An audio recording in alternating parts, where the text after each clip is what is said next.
વિદ્યાર્થી મિત્રો, મારી ચેનલમાં આપનું સ્વાગત છે।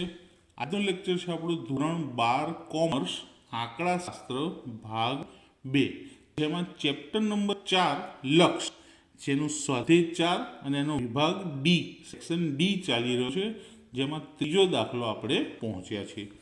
ત્રીજા દાખલામાં શું કીધું છે કે લિમિટ x ટેન્ડ્સ ટુ -1 અને 3x² - 2x - 5 અપોન x+1 બે બહુપદી આપેલી છે। આની કિંમત શોધવાની છે। x બરાબર -1 મૂકીએ ત્યારે, પણ ડાયરેક્ટ કિંમત મુકાય નહીં। તો સૌથી પહેલાં તો શું કરીશું, અંશના અને છેદના અવયવ પાડીશું। તો છેદમાં x+1 છે જેના અવયવ પડતા નથી, તો પહેલાં કોના અવયવ પાડી લઈશું? અંશના। તો અંશના અવયવ પાડીએ। 3x² - 2x - 5। 3x² - 2x - 5 ના અવયવ ઘડિયાની રીતે પડશે। ગણિતની ભાષામાં કહીએ તો સહગુણકની રીતે કહેવાય। તો સૌ પ્રથમ શું કરીશું, પ્રથમ અને અંતિમ પદનો ગુણાકાર। 3 × 5 = 15, કેવા? -15। તો અહીં લખું -15, એના બે ભાગ પાડવાના, એટલે કે 15ની બાદબાકી લાવવાની। કેટલી? 2 લાવવાની છે। તો 5 × 15 થાય, અને 5માંથી 3 જાય તો 2 આવી જાય। મધ્યપદ કેવું છે? માઇનસ। તો આ બેમાંથી જે કિંમત મોટી હોય એ માઇનસ રાખવાની, માઇનસ માઇનસ પ્લસ। હવે પ્રથમ પદ 3x², મધ્યમ પદના બે ભાગ પડી ગયા, -5x + 3x, અંતિમ પદ છે -5। પહેલા બેમાંથી કોમન ખાલી x જ દેખાઈ રહ્યો છે, જુઓ। તો x² માંથી એક x બહાર એટલે x, અને 3 એમના એમ એટલે 3x। x કોમન લીધો તો શું હશે? ખાલી 5, વત્તા છેલ્લા બે પદમાંથી કશું જ કોમન નથી, તો શું આવશે? 1। 3x - 5।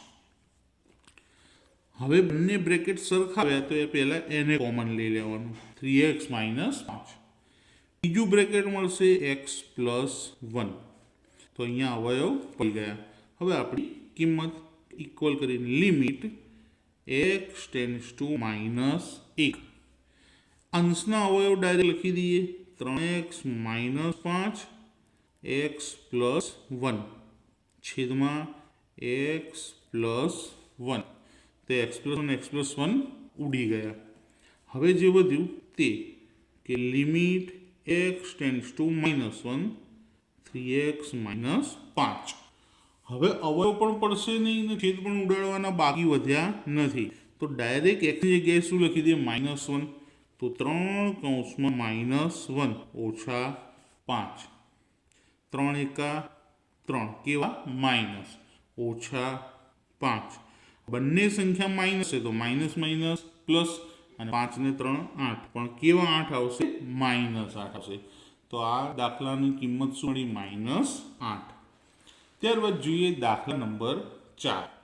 ચોથા દાખલાની અંદર limit x tends to 1, x² + 2x - 3 છેદમાં x² - 1। તો અહીંયા અંશના અને છેદના બંનેના અવયવ પડશે। તો પહેલાં અંશના અવયવ પાડીએ કે અંશ બરાબર x² + 2x - 3। અહીંયા પ્રથમ પદનો સહગુણક 1, અને અહીંયા 3, તો 1 કરી 3, કેવા 3? -3। તો -3 ના બે ભાગ, એટલે બાદબાકી લાવવાની 2, 3 એકા 3, મધ્યમ પદ પ્લસ, મોટી સંખ્યાની નિશાની, પ્લસ માઇનસ માઇનસ, તો મધ્યમ પદના બે ભાગ પડી ગયા। પ્રથમ અને અંતિમ એમ લખીશું, 2xની જગ્યાએ આ બે ભાગ લખીશું, તો x² + 3x - 1 અને ઓછા 3। હવે 1ની જોડે x લખવો પડે, તો x લખી દઈએ। 1x એવું ના લખાય, એટલે એકલા x લખીએ। પહેલા બે પદમાં શું કોમન લાગે છે? તો બંનેમાં x છે, તો x કોમન લઈએ। x માંથી એક x કોમન, તો એક x અંદર। 3x માંથી x કોમન લીધો તો +3, ઓછા છેલ્લા બેમાંથી, એટલે x માંથી અને 3માંથી કશું કોમન નથી, તો શું આવશે? 1। પણ માઇનસ બહાર આવે એટલે નિશાની બદલી માઇનસની હવે અંદર શું થઈ જશે? પ્લસ। જો બંને બ્રેકેટ સરખા થઈ ગયા, તો હવે પહેલાં એને કોમન લઈ લઈએ, x+3 અને x - 1।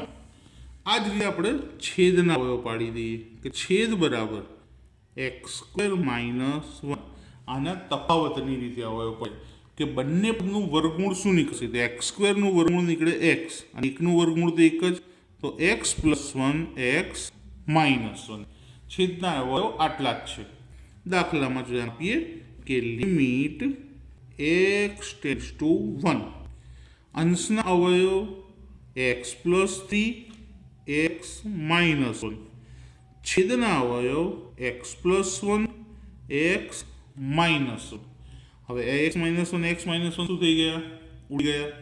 તો વધ્યું એ લખી દઈએ લિમિટ x → 1 x + 3.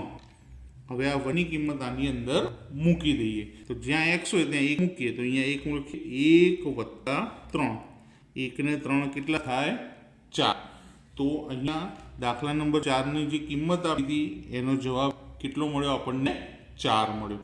તો મિત્રો આ રીતે આગળના દાખલા પણ આપણે શીખીશું. તો વિડીયો પસંદ આવ્યો હોય લાઈક કરજો, તમારા મિત્રોને શેર કરજો બને એટલો વધુ, અને ચેનલને સબસ્ક્રાઈબ કરવાનું ભૂલતા નહીં. Thank you.